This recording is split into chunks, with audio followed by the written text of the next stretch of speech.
네, 오늘도 수요 신앙강좌 오신 여러분 주님의 이름으로 환영하고 축복합니다. 오늘 지난주 이어서 휴가 기간이 계속 진행되고 있는데요. 아마 다들 휴가들 많이 다녀오시고 또 휴가 기간이실 텐데 그래도 이렇게 많이 참석해 주셔서 감사드립니다. 제가 아까 보니까 우리 한순희 권사님과 김준태 집사님이 제일 먼저 들어오셨어요. 그래서 먼저 한 5분 전부터 준비하고 계십니다. 감사합니다. 그리고 이정희 집사님도 빨리 들어와 주셨고요. 김영신 집사님 반갑고 감사합니다. 이철진 집사님 주훈이 이름으로 계속 들어오고 계십니다. 주훈이는 이철진 집사님. 그리고 장재경 집사님, 전복수 집사님 감사드리고요. 우리 구영선 전사님, 박지혜 사모님과 함께 은혜 받을 기대를 하고 계시다. 너무 감사합니다. 같이 이렇게 또 우리 유튜브로도 함께 참여해 주시고 남겨주셔서 감사합니다. 제가 기도하고 오늘 모임 시작하겠습니다. 참 좋으신 하나님 감사를 드립니다. 주님, 무더위가 계속되고 있는 휴가 기간인데 저희들이 하나님의 말씀을 사모하는 마음으로 이 자리에 왔습니다. 어느 자리에 있든지 그 자리가 예배의 자리가 되게 하시고 어느 자리나 그 자리가 주의 성전이 되게 하여 주시옵소서. 우리가 정말 말씀을 들을 때 우리의 눈이 열리고 귀가 열리고 우리의 마음이 열려서 하나님의 말씀을 잘 이해하고 깨달아 아는 우리 저희들이 될 수 있도록 인도하여 주시옵소서. 말씀에 대한 정말 꿀송이와 같이 달고 정말 기쁜 말씀을 읽을 때 특별한 은혜가 느껴지는 그런 동행을 원합니다. 오늘 수요 강좌를 통하여서 그 일이 우리 모든 성도님들 안에 일어나게 하시고 말씀을 읽을 때마다 더욱 기쁨이 넘치는 시간 될 수 있도록 인도하여 주시옵소서. 오늘 시간 모두 주님께 맡겨드리며 거룩하신 예수님 이름으로 기도드렸습니다. 아멘. 감사합니다. 이지 권사님 같이 또 참석해 주셨습니다. 감사드립니다. 늦게 오시는 분들 나중에 이렇게 연속해서 좀 들으시면 될 것 같고요. 제가 오늘 에스겔서 다니엘서 두 개의 강좌 두 권을 준비를 했는데요. 에스겔서도 큰 책이고 48장이나 되는 아주 큰 책이고요. 다니엘서만 해도 거의 한두 시간이 아니라 몇 주를 다룰 정도로 내용이 많은데요. 제가 딱 준비해 놓고 보니까 70분 정도가 될 것 같아요. 제가 오늘 조금 시간이 걸리겠다 이렇게 좀 미리 말씀드립니다. 70분이 걸릴 것 같으니까요. 지금부터 70분 정도 하겠고요. 에스겔서 먼저 하고 다니엘서 할 텐데요. 너무 좀 힘드신 분은 에스겔서만 듣고 나가셔도 됩니다. 그리고 이후에 내일이나 내일 아침 아니면 출퇴근할 때 다니엘서 이어서 들으셔도 되겠습니다. 오늘 조금 길어서 좀 자유롭게 좀 해드리겠습니다. 김수빈 집사님 출석하셨네요. 이름이 아만 자독한 PD 엄마 김수빈 집사님. 되게 독특한 아이디로 PD 어머니 김수빈 집사님 환영합니다. 되게 오랜만에 뵌 것 같아요. 오늘 에스겔서부터 시간이 없기 때문에 바로 좀 진행하도록 하겠습니다. 에스겔 지난 시간에 저희가 예레미야 다뤘죠. 예레미야와 에스겔, 다니엘 다 진짜 이 팔레스타인 격동기, 역사의 격동기에 살았던 그런 분들입니다. 마치 우리나라로 따지면 일제시대를 겪고 또 2차 세계대전에 또 나갔다가 또 다시 6.25가 터지고 이런 정말 이 격변기였죠. 우리나라 그때랑 좀 비슷한 것 같아요. 그때랑 비슷한 아주 그런 시대라고 생각을 좀 하면 될 것 같습니다. 유다는 이때 에스겔 때의 유다는 시드기야의 통치를 받고 있었고요. 애굽과 연합해서 이렇게 바벨론에 이렇게 대항하던 그런 시기가 이제 에스겔서예요. 조금 이따 더 자세히 얘기를 하겠습니다. 바벨론 포로는요, 아수르 포로들하고는 조금 다르게 비교적 좀 자유로운 삶을 보장받았습니다. 종교나 또 경제나 특별히 이렇게 좀 인재가 등용되는 데 있어서 바벨론이 여러 국가의 사람들을 다 이렇게 등용을 했던 것 같아요. 그래서 비교적 좀 자유로운 삶을 보장받았다. 이렇게 좀 보시면 될 것 같고요. 성전 중심, 예루살렘의 성전 중심의 생활에서 에스겔 때부터는요, 뭘로 바뀌냐면요, 회당 중심의 그런 중심이 완전히 바뀝니다. 왜냐하면 성전이 무너지게 되거든요. 그러면서 회당 중심으로 바뀌게 되고요. 요때에 활동했던 선지자가 한 3분 정도 됩니다. 예레미야 했고요. 오늘 에스겔, 다니엘 이렇게까지가 아주 격동기에 선지자들, 예언자들이고요. 그 이후에 선지자는 3명 남았습니다. 저희가 다루는 선지자 중에 3명 남았는데요. 포로 귀환 후에 학개, 스가랴 이 2분의 선지자 남았고요. 그리고 또 한참 뒤에 마지막에 말라기 선지자를 끝으로 우리 예언자는 이제 끝이 나게 됩니다. 그래서 한 5분 정도의 예언자를 저희가 더 이렇게 공부하고요. 에스라, 느헤미야 요 정도 역사서 해나가면 구약은 아마 끝나게 좀 될 것 같습니다. 어쨌든 예레미야는 유다 땅에서 본인의 예언 사역을 이렇게 했다면 다니엘과 에스겔은 특별히 바벨론이라는 곳에서 사역을 했던 아주 특별한 그런 선지자들입니다. 학자들이요, 이 에스겔이라는 선지자를 굉장히 이렇게 공로를 인정해 줍니다. 그래서 그를요 뭐라고 얘기냐면요, 유대교, 그러니까 유다 종교의 아버지라고 부를 정도예요. 왜냐하면 장로들이 문제가 있을 때마다 에스겔을 찾아와요. 에스겔을 찾아와서 막 따집니다. 이따가 좀 저기 어디에 나오는지 좀 배우게 될 텐데요. 막 따져요. 그래서 이게 회당 문화의 시작으로도 봅니다. 자꾸 와서 묻는 거예요. 회당 이제 모이는 이게 정례화되면서 매주 이제 하루는 안식일날은 모여서 회당에서 성경을 읽고 이야기하는 그 문화가 계속 이어지는 그런 정도라고 아마 보시면 뭐 될 것 같습니다. 개요를 한번 좀 들어가 보겠습니다. 에스겔 하면요, 하나님께서 강하게 하신다 뭐 이런 뜻이에요. 에스겔을 하나님이 강하게 하셔야 될 만한 좀 이유가 있었던 게 아닐까 생각합니다. 에스겔이라는 사람을 좀 살펴보면요, 제사장 부시의 아들이다 이렇게 1장 3절에 나옵니다. 부시의 아들이에요. 그리고 제사장이에요. 굉장히 좀 높은 지위겠죠. 그리고 이 에스겔은요 언제 잡혀오냐면요 2차 포로 때 597년, 뭐 597년, 596년 이렇게 왔다 갔다 합니다. 이렇게 제가 좀 섞어 쓰더라도 요 1년 차이는 이제 학자마다 다르기 때문에 좀 왔다 갔다 한다는 거 좀 이해해 주시고요. 어쨌든 2차 포로 때 그 유다 왕 여호야긴과 함께 잡혀옵니다. 그래서 그발 강가에 살아요. 그발 강가에 텔아비브라는 곳에 유대인 공동체가 있었다고 이제 전해집니다. 그래서 그쪽에서 이제 에스겔이 살았던 거죠. 이 지역이 니프루라는 곳 근처인데요. 그쪽에 이제 포로들이 많이 이렇게 살았던 것 같아요. 아마 유대인 공동체들이 곳곳에 있는데 아마 그랬던 것 같습니다. 25살에 에스겔이 잡혀와 가지고요. 30세가 되던 해, 잡힌 지 5년에 되는 해에 BC 593년에 선지자의 소명을 받습니다.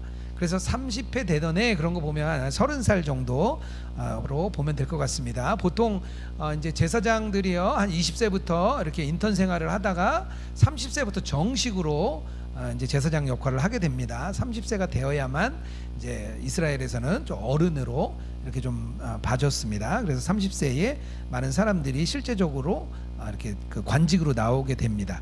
어쨌든 30세에 이제 처음 이제 시작을 했고요. 그의 아내가 586년에 죽음을 맞이해요. 근데 아내가 죽었는데 슬퍼하지 말라는 거예요. 왜냐하면 그 해에 예루살렘 성전이 무너집니다. 하나님께서 예루살렘 성전이 무너졌지만 내가 그것에 대해서 슬퍼하지 않을 거야. 그래서 하나님께서 이 에스겔에게도 아내가 죽었는데 슬퍼하지 말라 그래요. 그러니까 신적인 상징인 거죠. 에스겔은 이런 일을 많이 겪어요. 그는 마지막으로 그가 이렇게 사로잡힌 지 한 27년, 571년인데요. 뭐 그때부터 이제 말씀을 계속 받아 나가고요. 52세, 그러니까 27년 사역을 하고요. 52세가 되었을 때, 22년이죠. 22년 동안 사역을 하고 52세가 될 때까지 이렇게 말씀을 받습니다. 에스겔의 사역이 계속해서 이어진다. 그 정도 보시면 될 것 같습니다. 그래서 기록 연대는 제가 써놨는데요. BC 593년에서 565년 사이다. 많이 달라요. 이렇게 책마다 다 다릅니다. 왜냐하면 뭐 우리나라로 따지면 삼국시대보다 더 옛날이에요. 그러니까 이게 날짜가 정확하지는 않습니다. 대신 이제 요 어근에서 왔다 갔다 한다는 거. 그래서 이분이 BC 590년에서 한 550년 정도 사이에 살았던 분이구나, 그때쯤 기록했구나, 이렇게 좀 생각하시면 될 것 같고요. 이 책의 중심은요 예루살렘의 멸망에 있습니다.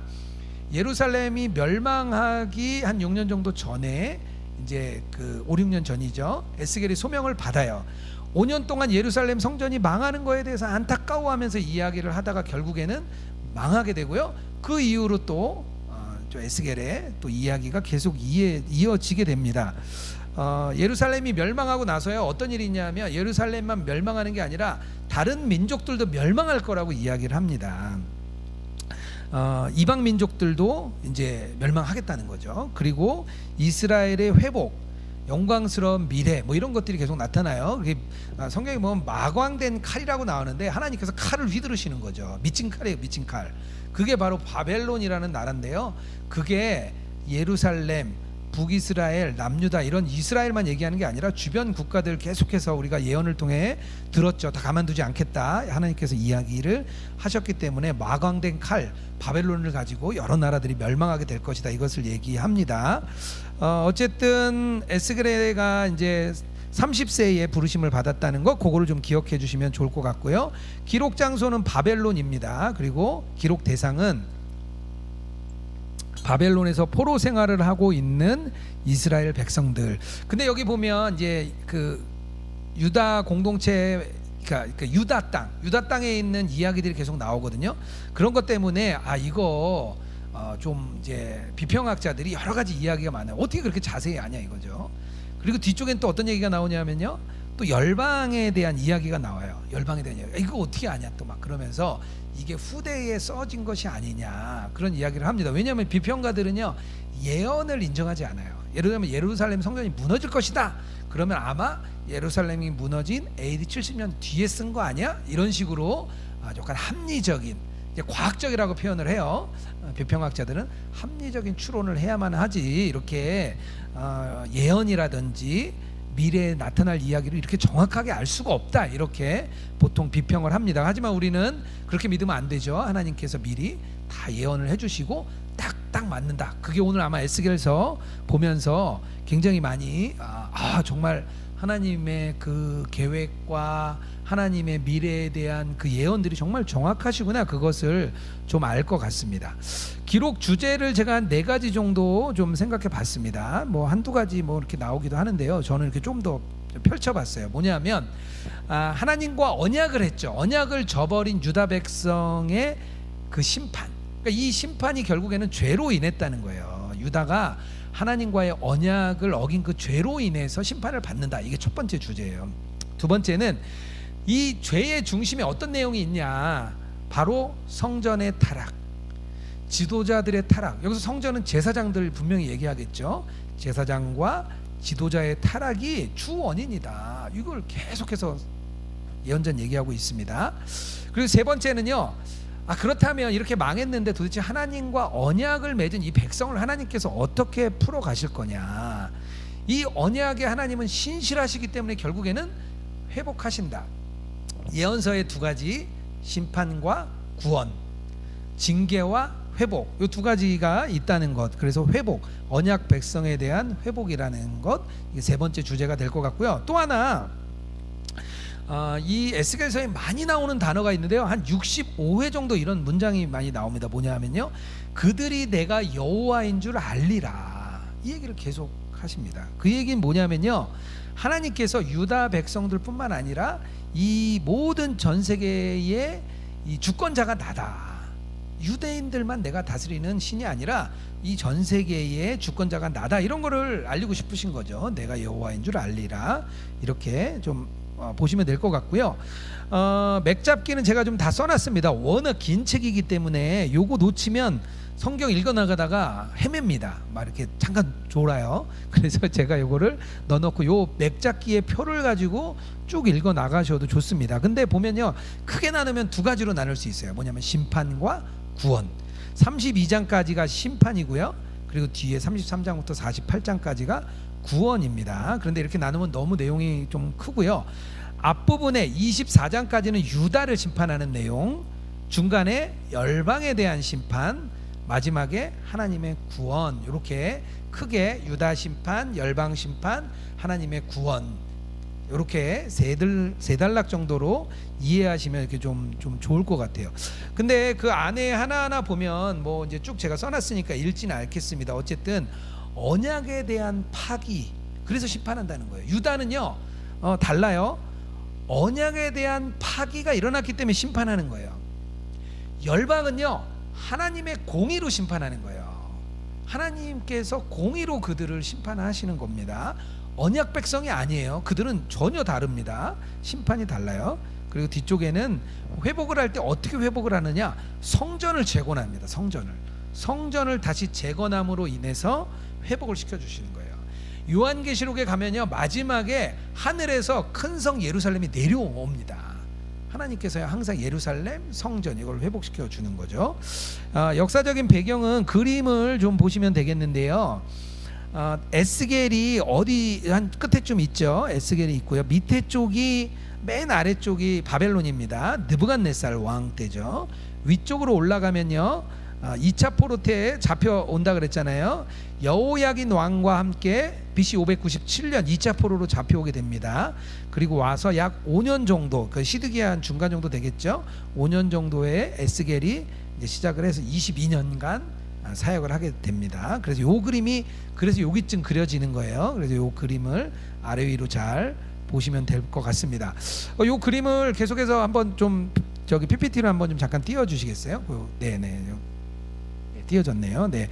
바벨론이 두 번째 침공할 때 예루살렘을 그냥 남겨둡니다. 2차 침공했을 때 예루살렘을 회파하지는 않아요. 그냥 남겨두고 보물을 약탈하고 여호야긴 왕 데리고 가고요. 그리고 고위 관직자들 데리고 갑니다.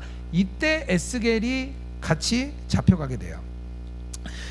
그리고 바벨론에 끌려가서 5년 동안 있다가 이제 부르심을 에스겔이 받습니다. 그리고 한 6년 정도 뒤에 예루살렘이 완전히 멸망하게 됩니다. 왜냐하면 또 반역을 해요. 시드기야가 또 반역을 함으로 인해서 완전히 예루살렘이 멸망하게 되는 일이 586년 또는 587년이라고 보게 됩니다. 에스겔은요, 요 기간 중심으로 사역을 하게 된다는 것 좀 아시면 될 것 같습니다. 다시 돌아오겠습니다.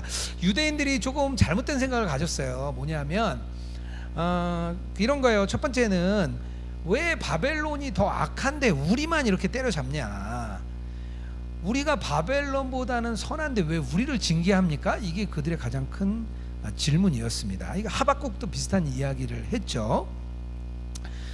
그 얘기는요, 하나님의 공의가 실현되지 않는다는 거예요.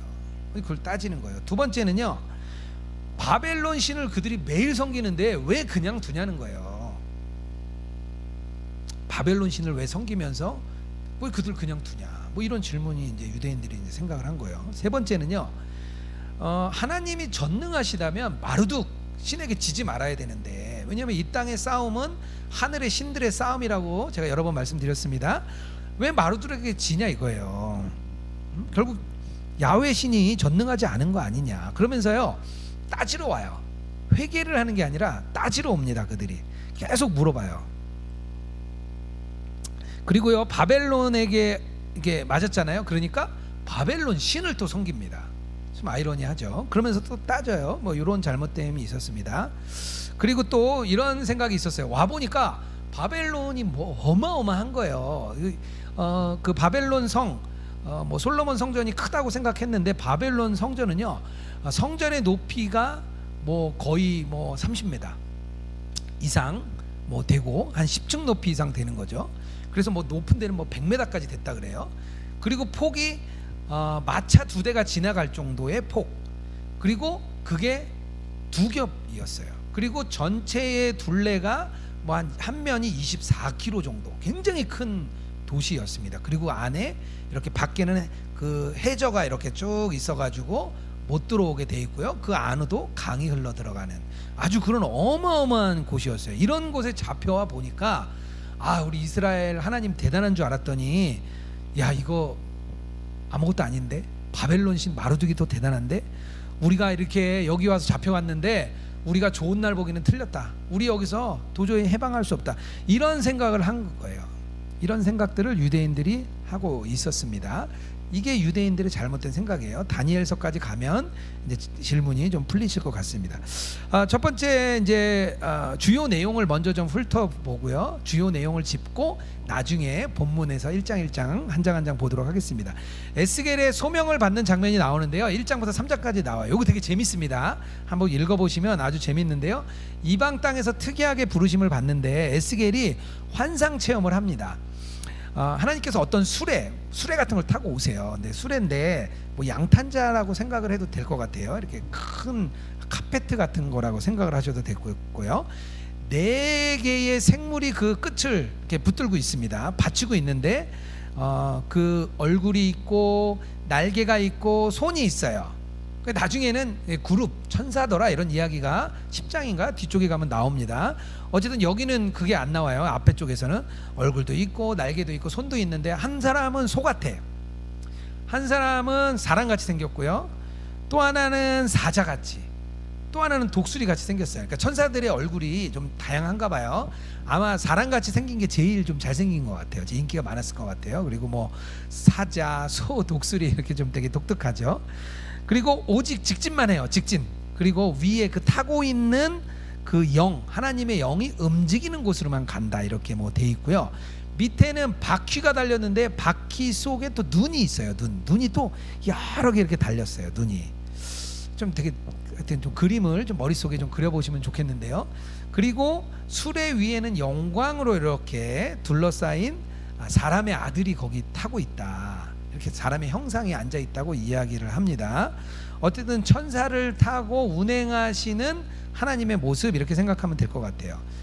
하나님의 그 영광이 그것에 딱 나타납니다. 그리고 하나님의 영이 이제 에스겔을 데리고 그발 강가에 있는 유대 공동체로 데리고 가서 한 7일 정도 이렇게 머물게 해요. 그리고 이게 굉장히 유명한 부분이죠.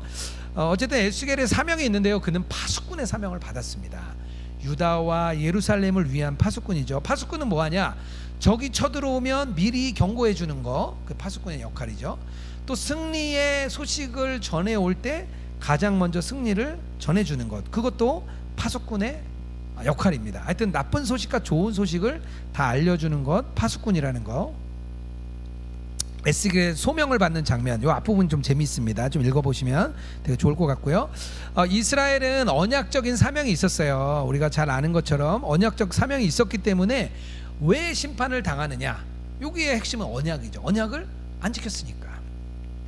언약이 중심인데 언약을 지키지 않으면 벌을 받고, 언약을 잘 지키면 복을 주겠다 하나님이 분명히 약속을 하셨거든요.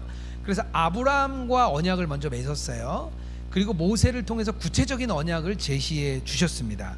그리고 다윗 언약을 통해서요, 실제적으로 그 이스라엘의 영광, 그 언약을 성취하는 것을 이제 보여주시죠. 그래서 구약은요 거의 언약의 역사다 이렇게 보시면 됩니다. 계속해서 언약을 통해서 계속해서 끌고 나가는 것, 이렇게 좀 보시면 될 것 같습니다.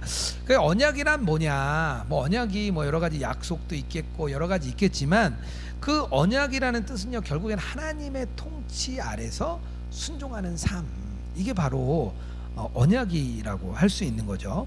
하나님의 백성이요 자기 마음대로 사는 게 아니라 하나님을 우리 마음에 모시고 사는 것, 이게 언약이에요.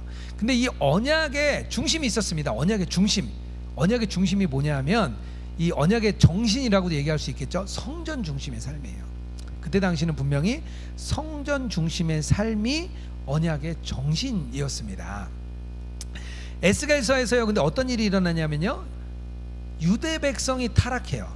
근데 이 이야기는 결국 성전이 타락하는 겁니다. 왜냐하면 성전이 중심이기 때문에, 이 언약의 정신은 성전이 중심이기 때문에 유대 백성이 타락했다, 그 이야기는 곧 성전이 타락했다는 것으로 보면 됩니다. 이게요 에스겔서 8장에서 11장에 계속 나와요. 부패한 예루살렘에 대한 이야기가 나옵니다. 결국에는 이 부패한 예루살렘은요 성전 타락으로 이어져요. 그래서 유다 백성이 어떻게 언약을 지키고 있는지 8장에서 11장까지 계속 나오는데요, 8장 1절에서 3절까지 제가 좀 거기에 넣어놨는데요, 좀 졸리시니까 한번 같이 좀 한번 읽어보겠습니다. 제가 읽으면서 따라 읽으시면 되겠습니다.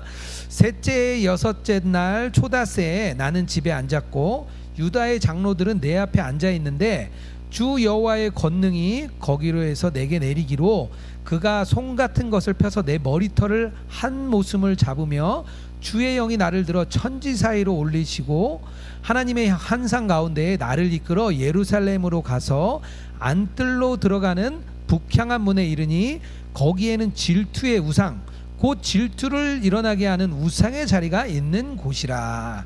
하나님이요 화가 많이 나신 것 같아요.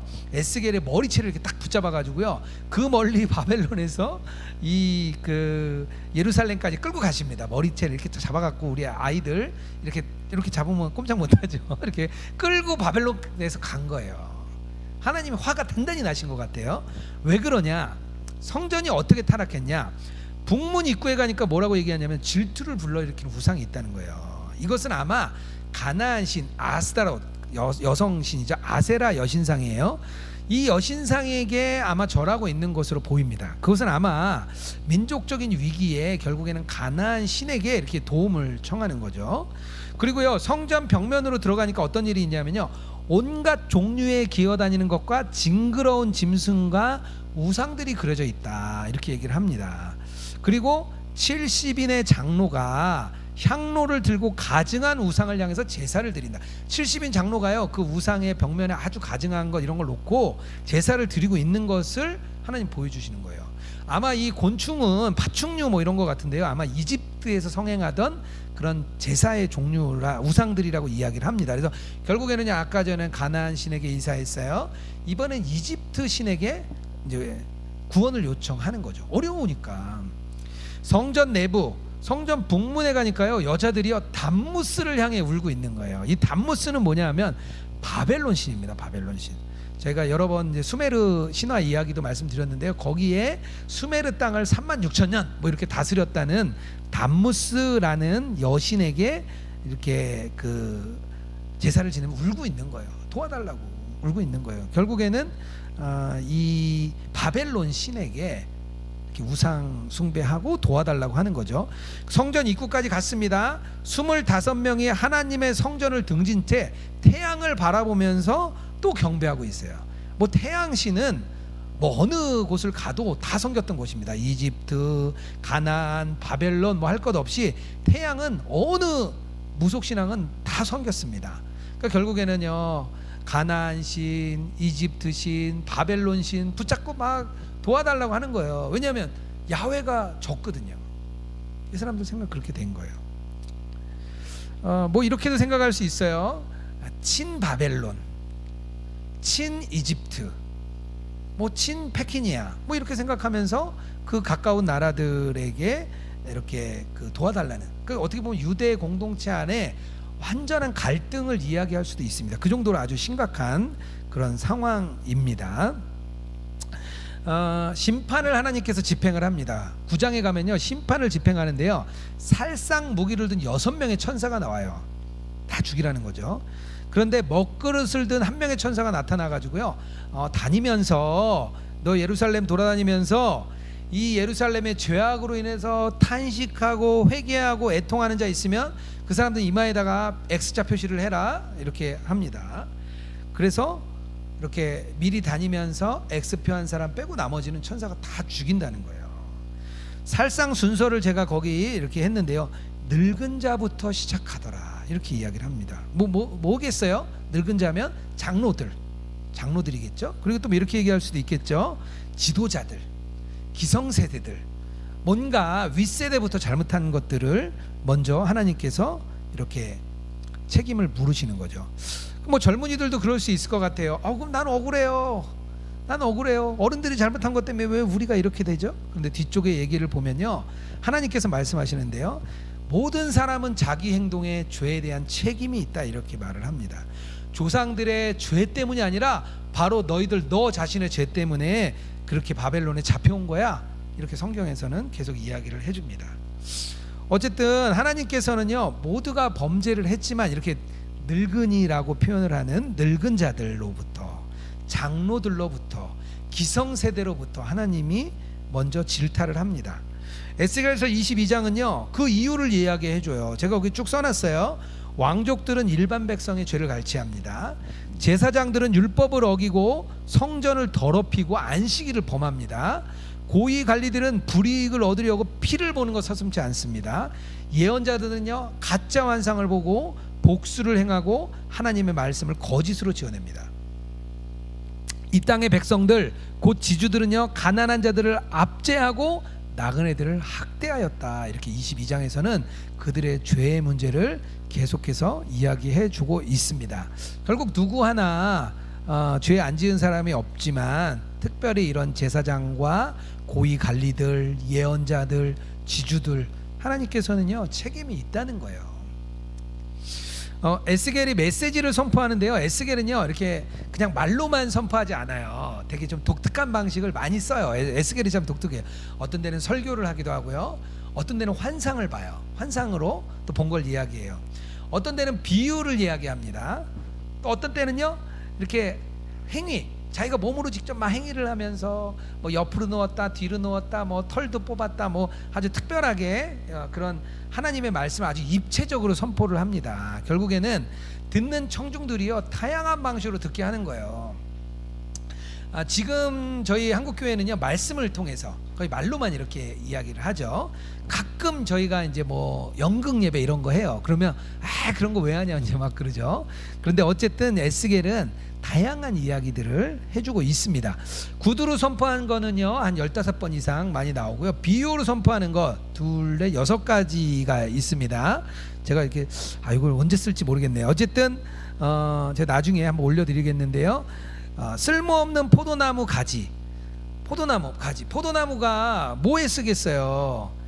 땔감으로밖에 쓸 수가 없는 거예요. 포도나무는 그 이야기가 15장에 나오는데요.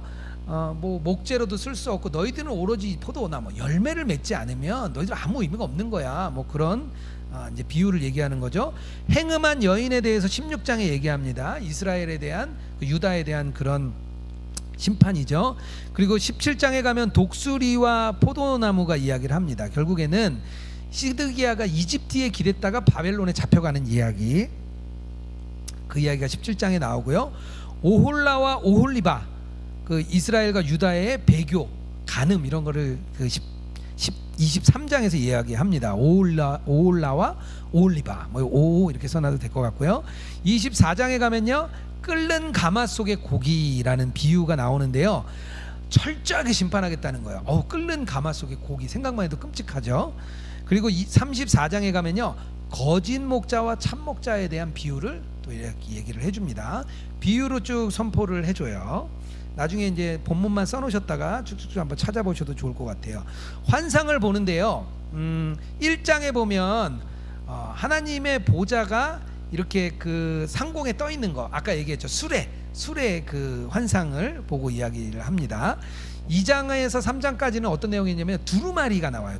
두루마리를요 에스겔이 꿀떡 먹어버려요. 이게 뭐냐면 소명을 받는 거죠. 하나님의 말씀을 받는 거죠. 두루마리를 꿀떡 먹는 그런 환상을 보고요. 8장에서 11장은 아까처럼 그 예루살렘 성전의 우상 숭배에 대해서 이렇게 보게 됩니다. 이걸 결국에는 뭐죠? 하나님이 심판할 수밖에 없어, 이 얘기를 보여주는 거예요. 그리고 37장에 가면 우리가 잘 아는 마른 뼈에 대한 이야기, 하나님이 마른 뼈를 통해서 회복하는 것처럼 이스라엘 회복할 거야, 이런 게 37장에 나오고요.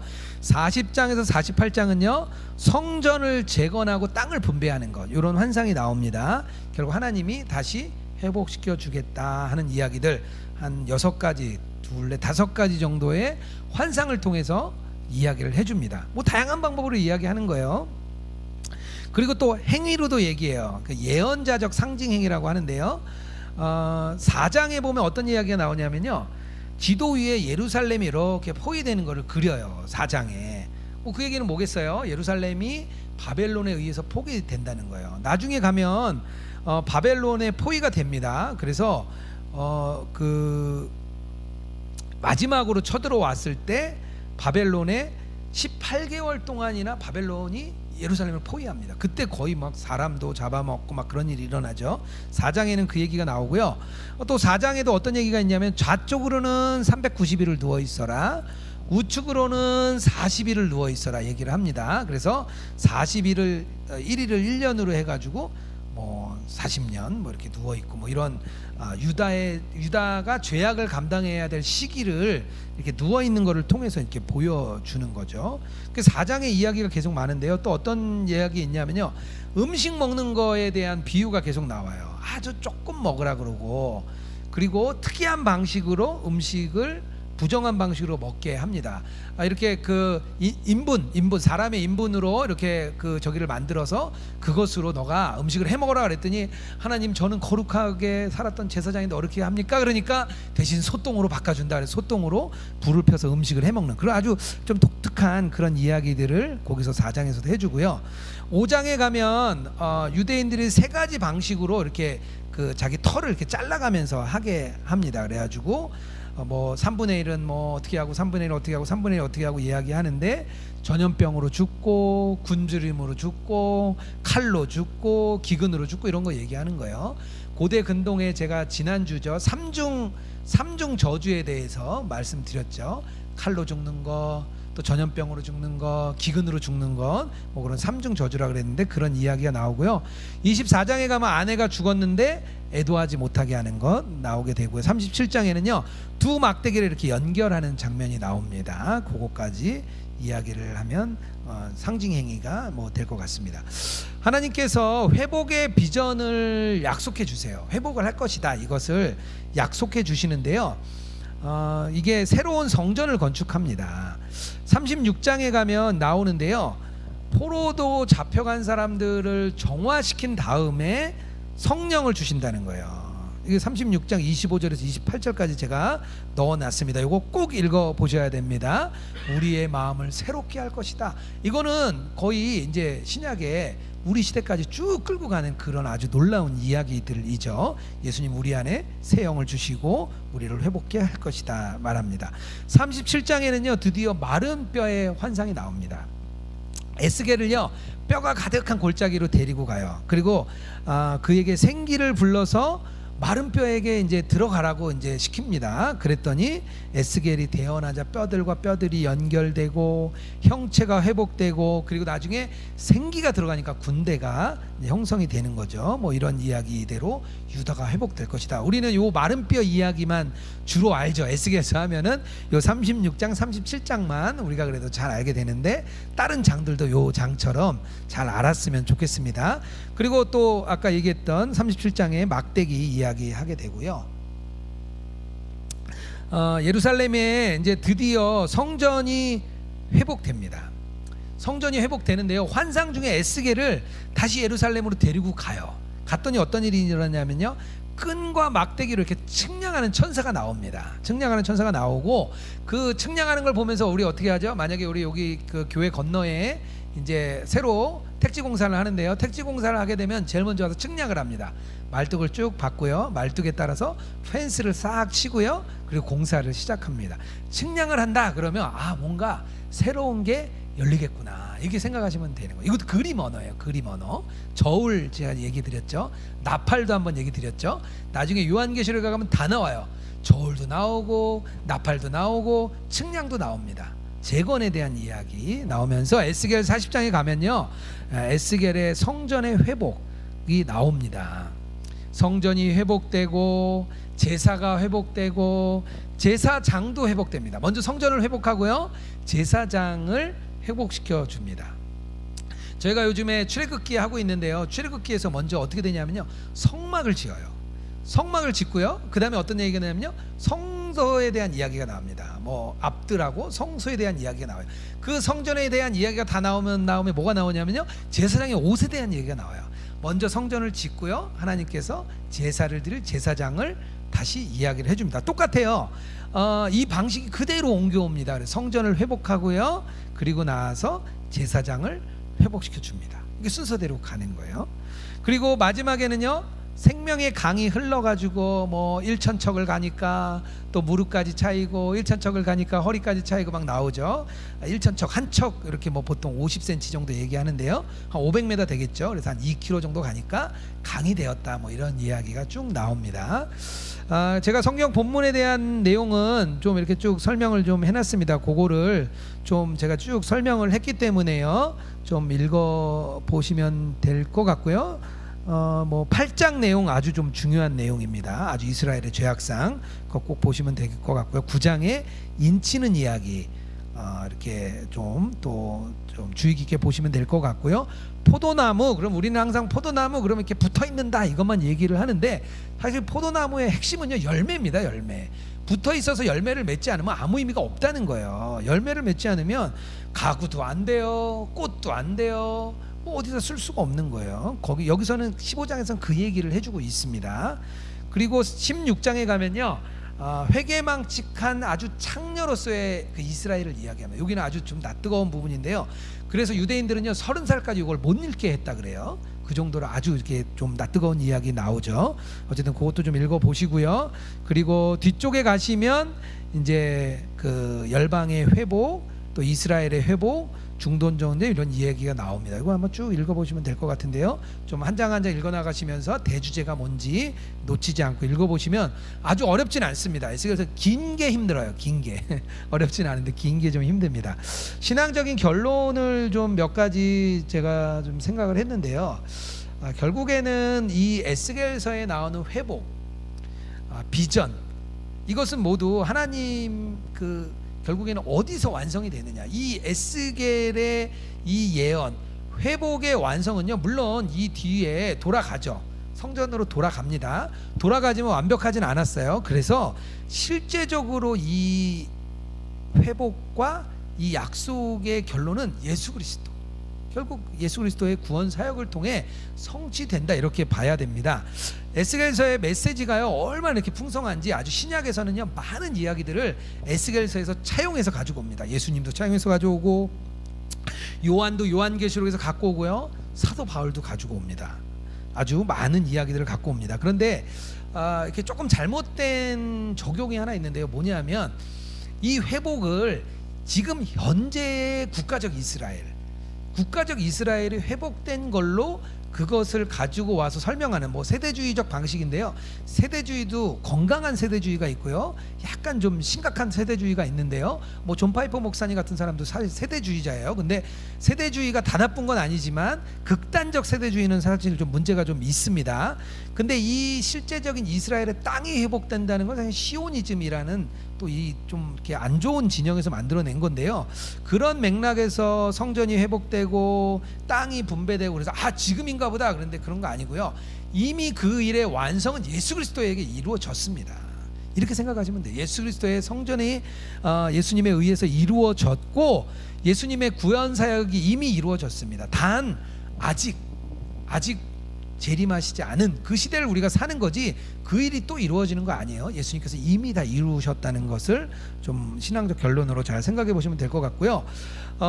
이 성전의 회복, 아까 제가 말씀드렸죠. 성전 중심이 이제 구약 유대인들의 그 핵심이라고 얘기했는데요. 그 성전의 본질이 뭐냐면요, 바로 죄용서입니다. 성전의 핵심은 죄용서 때문에 성전에서 예배를 드리는 거예요. 예수 그리스도가 이루신 것이 죄 용서입니다. 결국 죄 용서인데요, 이 죄 용서로 끝나는 것이 아니라 36장에처럼 예수님이 우리 안에 오신다는 거예요. 진정한 성전이신 예수 그리스도, 그 안에서 죄가 회복됐어요. 근데 그 성전이 이번 주 우리 김생 목사님 말씀에도 전해주셨죠. 우리 안에 오셔서 우리가 성전 되는 것까지, 이게 성전의 의미가 확장되는 겁니다.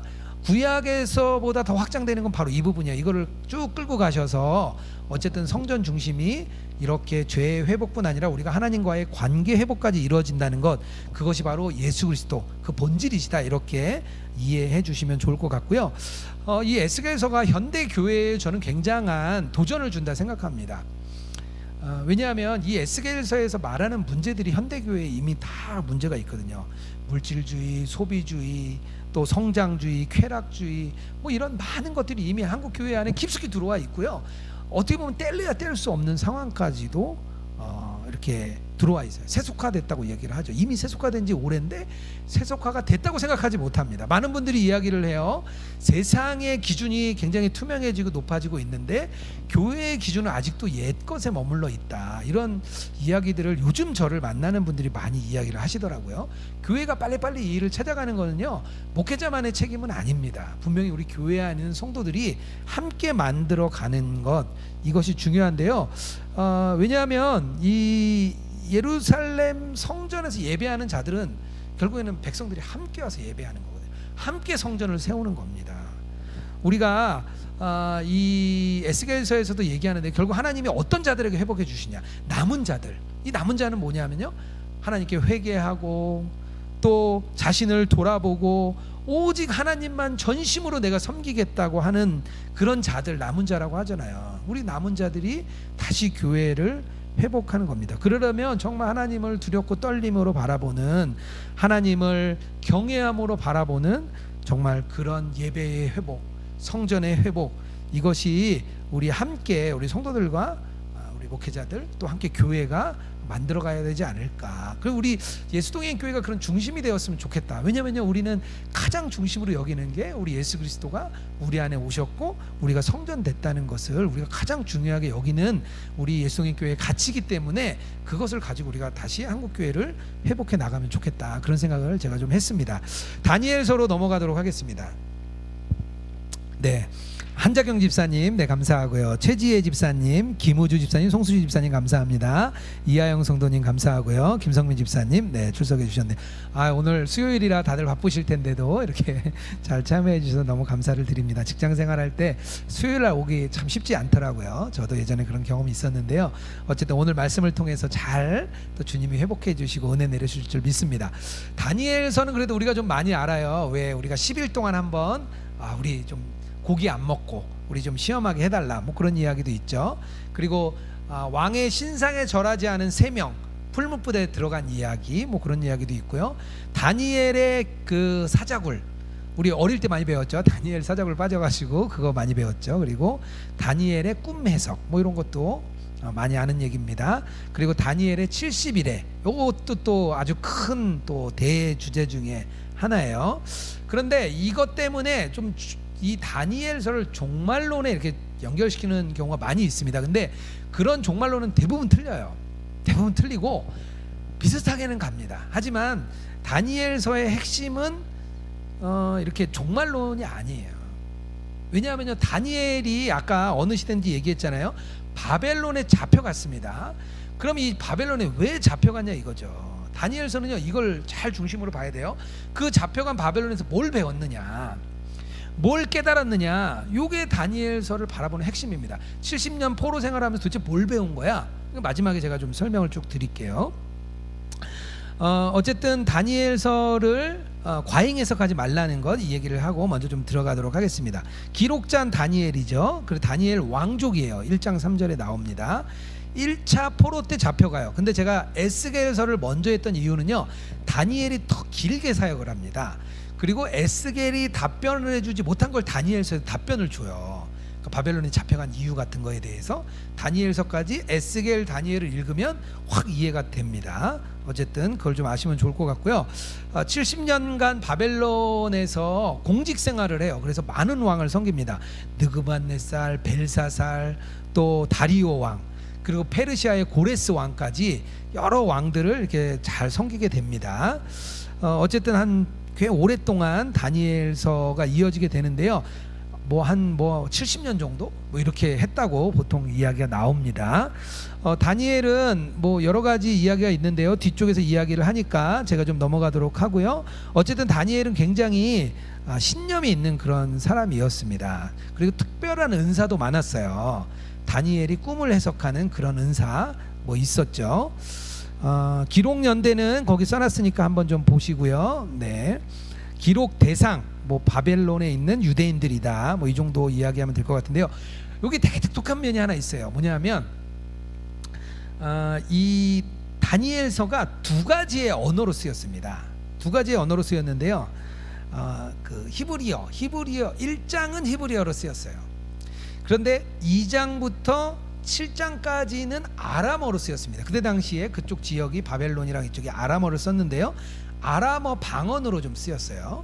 그리고 다시 뒤쪽에는 히브리어, 8장부터 12장까지는 또 히브리어로 쓰였습니다. 그러니까 이렇게 이해해도 될 것 같아요. 1장과 1장의 그 히브리어, 그 다음에 아람어, 다시 히브리어, 3개로 나눌 수도 있습니다. 약간 좀 언어가 독특하게 쓰였다는 것, 이렇게 좀 이해하시면 될 것 같고요. 기록 주제 결론을 좀 얘기해 놓고 가려고 합니다. 뭐냐면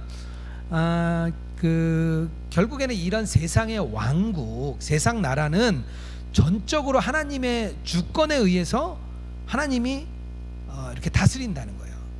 세상 돌아가는 대로 그냥 둔다는 게 아니에요. 하나님이 분명히 다스린다는 것, 이것을 어떻게 다스리는지 요거 좀 이따가 계속 설명드립니다. 그리고 이 세상 나라에 살면서 하나님의 백성들이 핍박을 받을 때 어떻게 살아야 되느냐, 이게 계속 나와요. 이 두 가지의 주제가 있다는 것을 좀 알면서 가면 좋겠습니다.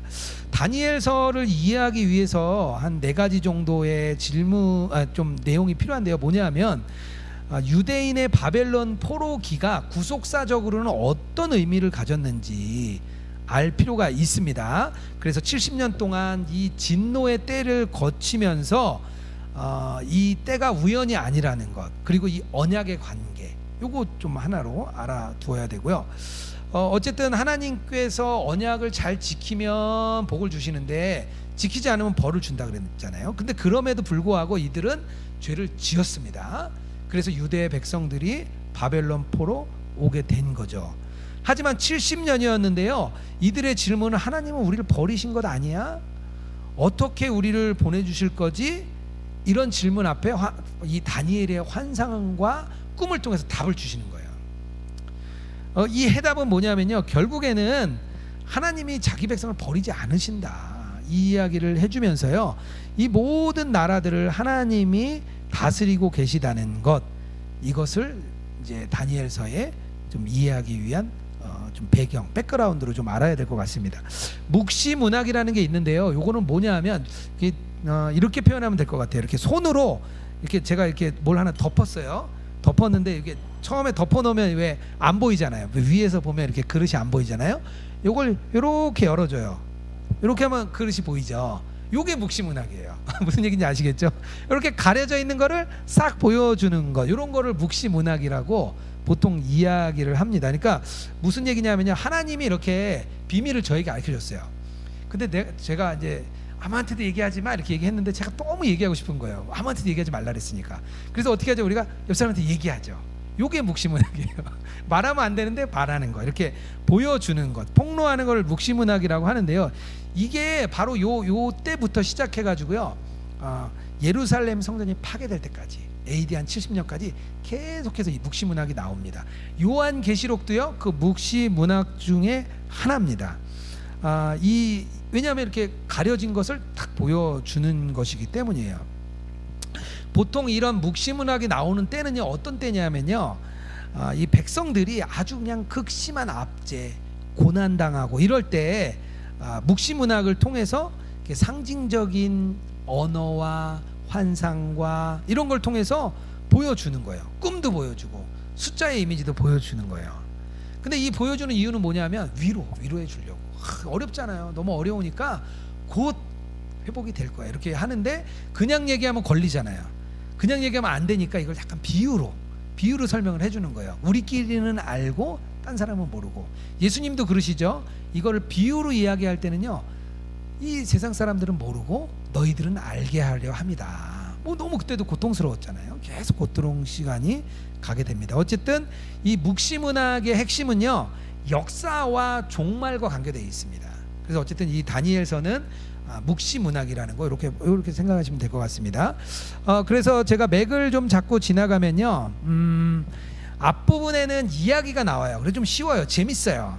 한 7장까지는 이야기가 막 나와요. 그래서 재밌고요.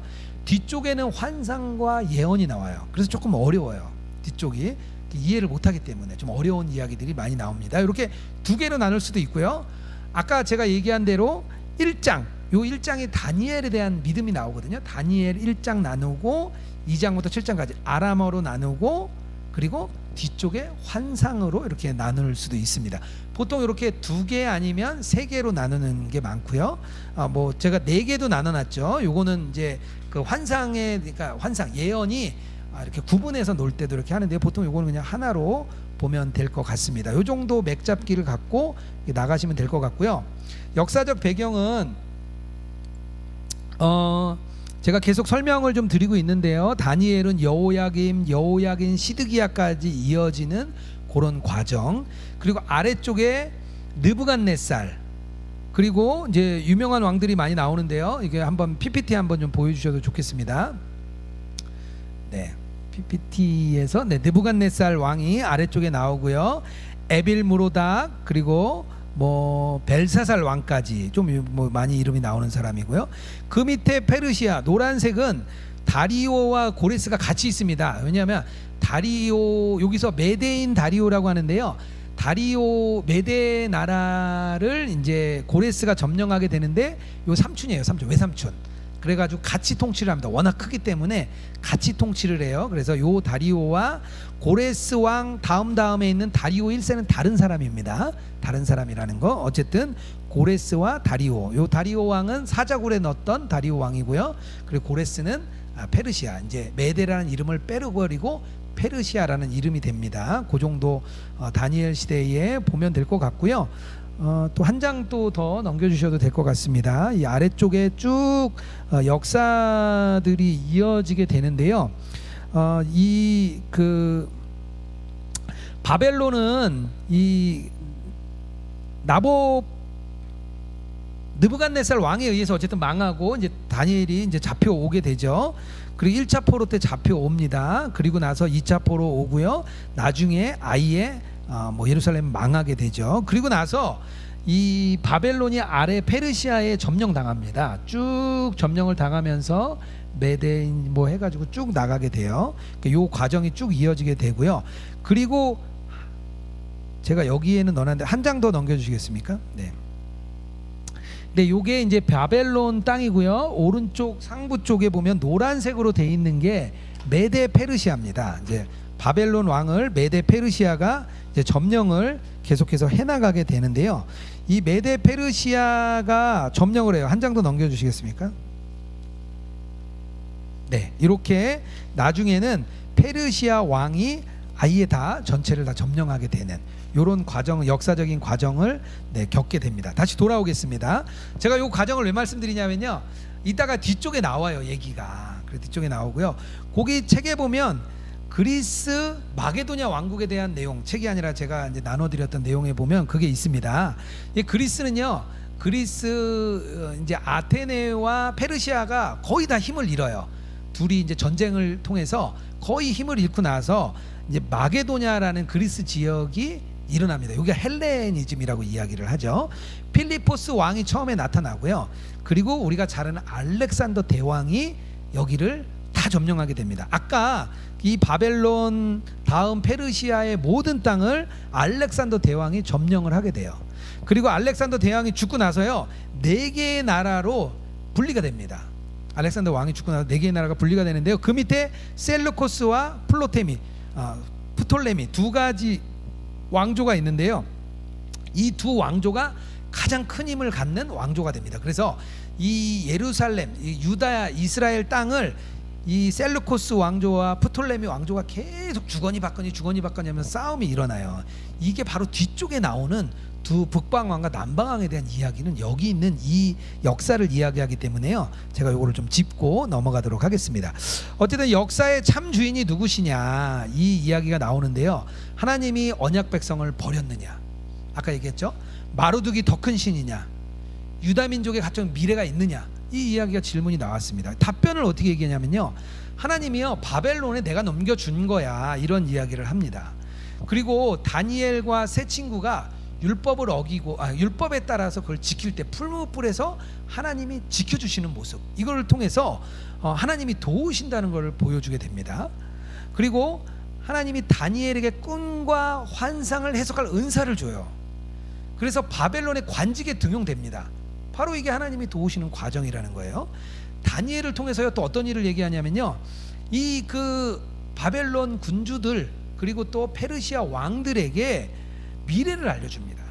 하나님이 바벨론에게 꿈과 환상을 알려주시고 이 다니엘이 그들에게 이야기를 해줘요. 미래의 역사를 이 제국 왕들에게 알려주는 거예요. 그리고 하나님께서 이 흥망성쇠를, 이 역사의 흥망성쇠를 주관하신다는 것을 느부갓네살 왕이 고백을 합니다. 다니엘서 2장 47절인데요. 이렇게 미쳤다가 이제 다시 살아나죠. 그래서 고백을 합니다. 그래서 교만한 왕은요, 하나님이 이렇게 그 폐위시키고 완전 미치게 만들거든요. 낮추시고 다시 회복시키는 거. 이 과정을 통해서 느부갓네살이 정말 하나님이 살아계신 하나님이구나, 이렇게 고백을 하는 모습이 나옵니다. 그리고 또 왕들을 달아봐요. 이 5장에 가면 그 얘기가 나오는데요. 나중에 이제 그 뒤쪽에서 저희가 보겠지만 5장에 가면 연애를 하고 있어요. 벨사살 왕이 연애를 하고 있는데 갑자기 큰 손이 나타나가지고 메네 데겔 우바르신이라는 이제 히브리어를 딱 씁니다. 그리고 저게 뭐야 보니까 하나님께서 왕을 저울에 달았더니 부족함이 보였다. 그 얘기를 해줍니다. 그래서 왕들을 달고 평가하는 것이 하나님이다. 이걸 다니엘서를 통해서 보여주는 거예요. 그리고요, 하나님이 고난과 핍박을 받습니다. 불못불에도 빠지고 사자굴에도 빠졌는데 하나님이 그들의 백성을 보호하시는 것을 싹 보여주세요. 그리고 미래를 하나님이 다 설계를 합니다. 미래를 계속 설계를 해요. 환상을 통해서 다 설계를 해줘요. 그것을 다니엘을 통해서 계시를 해주는 거죠. 그러니까 요거에 대한 답변이 쭉 나오는 거죠. 언약 백성을 버렸느냐? 아니다. 너희들이 죄 때문에 내가 너희들 징계하는 거야. 바벨론의 마르둑보다 야훼의 신이 크냐? 보여주는 거예요. 역사를 쫙 보여주십니다. 다니엘을 통해서. 유다 민족에게 미래가 있냐? 봤지? 너희들 다시 회복돼서 돌아갈 거야. 이 이야기를 다니엘을 통해서 계속 얘기해 주는 거예요. 그래서 다니엘의 꿈과 환상이 그래서 굉장히 중요합니다. 제가 이렇게 표를 만들어 놨는데요. 한 3가지 정도의 꿈과 환상이 나와요. 첫 번째 2장, 7장, 8장에 나오는데요. 머리는 금으로 된 머리, 가슴은 은으로 됐고요. 배하고 넓적다리는 동으로 됐습니다. 노시죠. 그리고 다리와 발은 쇠하고 진흙이 섞였어요. 그래서 이거 나중에 뭐라고 얘기했냐면요, 신바벨론, 메데페르시아, 그리고 헬라, 마게도니아, 그리고 로마, 이렇게 나라들이 나올 것이다.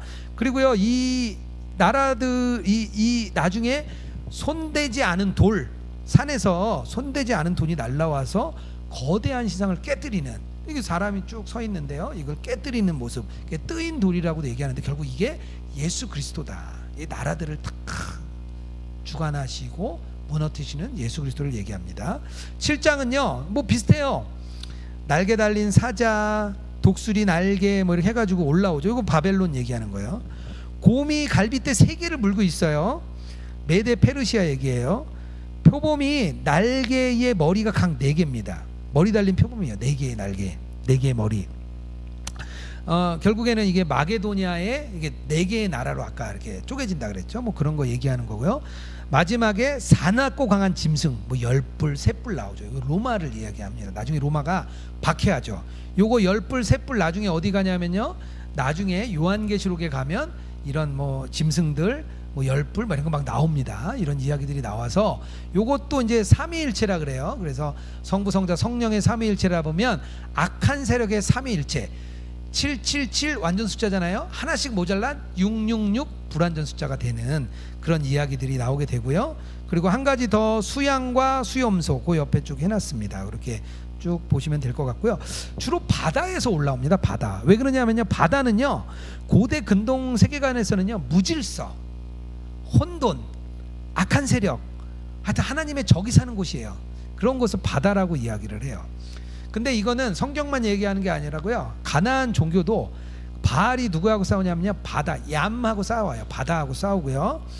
메소포타미아 지역, 이 바벨론 지역의 신화, 에누마 엘루시라는 책에 나오는 신화에서도 보면요, 마루둑이 티아맛이라는 바다의 신과 싸웁니다. 어쨌든 바다에서 올라오는 거 안 좋다, 바다 그렇게 좀 생각하시면 될 것 같습니다. 그래서 본문 내용을 쭉 보시면은요 1장부터 12장까지 길지 않아서 한 35분 40분 정도만 좀 읽을 수 있는데요, 이제 착착착 내용을 제가 좀 써놨습니다. 그 내용들을 쭉 보시면서 읽어가시면 될 것 같고요. 여기서 조금 중요한 게 9장입니다. 9장이 조금 어려워요. 9장이 왜 어렵냐면 71회에 대한 이상이 나오는데 요거는 해석이 너무 다양합니다. 너무 다양한데 제가 좀 쉽게 정리를 해놨어요. 한 일회가 이제 그 7년입니다. 7년 7일회니까 49년인데요. 주로 이제 주석가들은 예루살렘의 성전을 재건하는 시간을 49년 정도라고 이야기를 합니다. 62일에는 7년 곱하면 434년이에요. 요때부터 대충 계산해 보니까 예수님이 돌아가실 때까지다, 뭐 이렇게 보통 뭐 해석을 합니다. 그리고 나머지 1일에 7년, 요 7년 때문에 뭐 예를 들면 뭐 이게 7년 대환란이다, 뭐 이런 이야기들이 있는데요.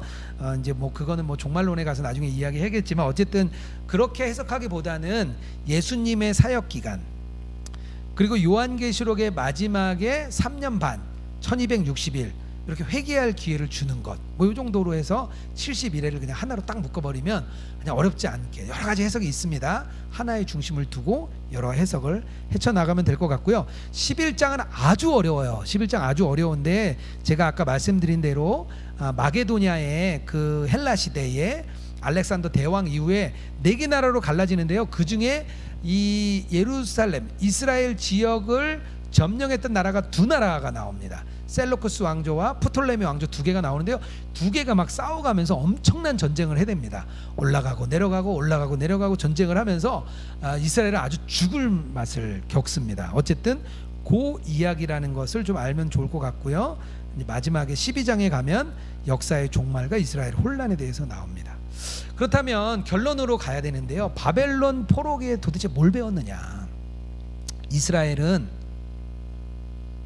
유다는 바벨론 포로기에 뭘 배웠느냐? 첫 번째, 더 이상 우상 숭배는 안 합니다. 계속 끊임없이 해왔던 우상 숭배가요, 이 바벨론 70년 동안 딱 끊어집니다. 절대 이제 우상 숭배는 아니에요. 왜냐하면 우상 숭배 아무것도 아닌 걸 안 거예요. 두로와 평지에 30m 높이나 되는 금신상이 서 있었어요. 보니까 뭐 아무것도 아니에요.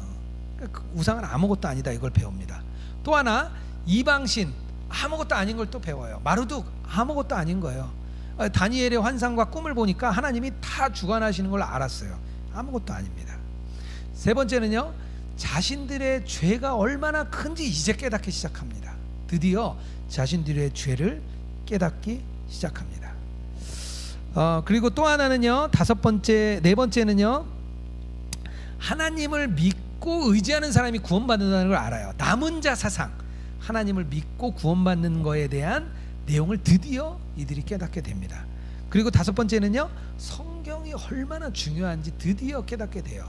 지금은 아니죠. 그때 당시에도 많은 사람이 돌아갔지만 바벨론에 아주 훌륭한 그런 신학자들이 그대로 남아 있습니다. 그래서 제가 옛날에 탈무드 한번 얘기 드렸죠. 탈무드가 예루살렘 탈무드가 있고요, 바벨론 탈무드가 있어요. 예루살렘 탈무드가 먼저 완성이 됐어요. 근데 그럼에도 불구하고 바벨론 탈무드가 더 권위가 있다, 이렇게 해줍니다. 왜냐하면 이 바벨론에 훌륭한 신학자들이 많이 남았거든요. 그때 당시에 남아서 성경도 정리하고 시편도 다 모아요. 시편도 한 권 한 권 모아서 총 150권이 5권이 모인 거거든요. 한 권 한 권 모아서 시편도 정리하고 성경을 다시 정리하는 그런 일을 포로기를 통해서 배우게 됩니다. 어떻게 포로기 할 만한 것 같죠?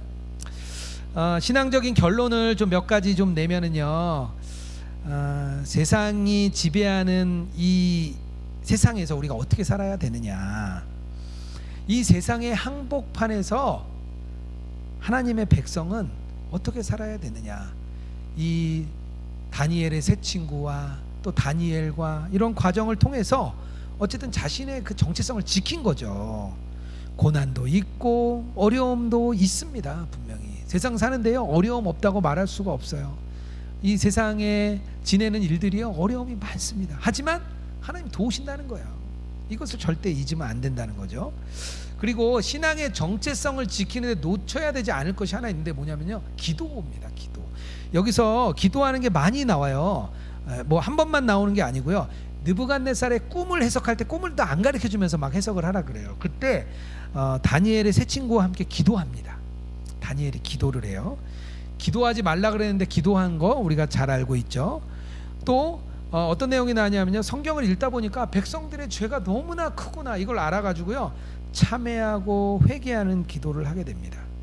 그리고 고레스 왕, 페르시아의 고레스 왕 3년에 티그리스 강변에서 3주 동안 아주 고행을 하면서 그 환상을 알게 해달라고 또 기도를 합니다. 다니엘은요, 계속해서 기도하는 모습을 보여주고 있습니다. 그리고 느부갓네살 이 왕을 통해서 우리가 볼 수 있는 거는요, 하나님이 쓰시지만 겸손한 자만 쓰신다는 거예요. 교만한 자는요, 바로 하나님이 내치신다는 거예요. 그래서 우리가 예수님 동행하고 예수님을 알아가고 깊이 알수록 우리가 점점 더 겸손한 사람이 되어 간다는 거, 그것 좀 알았으면 좋겠고요. 마지막에 꼭 알아야 될 것은, 다니엘은요, 결론은 승리를 예견했습니다. 하나님 나라의 승리, 그 비밀을 깨달았기 때문이에요. 우리가 여기 얘기 계속했잖아요. 비밀을 다니엘은 깨달았습니다. 우리도 이 비밀을 깨달은 자기 때문에요, 우리가 정말 하나님의 나라가 승리하고 하나님의 때가 올 것이다. 우리는 이미 구원받았지만 아직 완성되지 않은 이 시대를 살아가고 있습니다. 그래서 우리가 좀 잘 그 시대를 살아갔으면 좋겠습니다. 네, 기도하고 제가 마치겠습니다. 참 좋으신 하나님 감사합니다. 오늘 에스겔서와 다니엘서를 통하여서 어려운 세상에서 살아가는 그리스도인의 모습을 우리가 살펴보았습니다. 정말 이 세상에서 하나님 나라 백성의 정체성을 잃지 않고 살아가는 저희들이 되게 하여 주시옵소서. 우리가 오직 말씀과 기도의 힘을 통하여서 그 정체성을 지켜나가는 저희들 되기 원합니다. 특별히 우리가 하나님의 나라가 결국은 승리할 것이라는 그것을 우리가 깨닫게 하여 주시옵소서. 이 땅에서 우리가 보잘것없고 우리의 그 열심이 아무리 드러나지 않더라도 마지막 때에는 하나님이 우리를 높이시고 우리의 그런 위로해 주시고 또 우리의 그 인생을 정말 주님께서 귀하게 여기실 줄 믿습니다. 우리가 이 땅 가운데 연약한 삶을 살고 부끄러운 삶을 살지라도 주님 앞에서만 부끄럽지 않은 자 되게 하여 주시옵소서.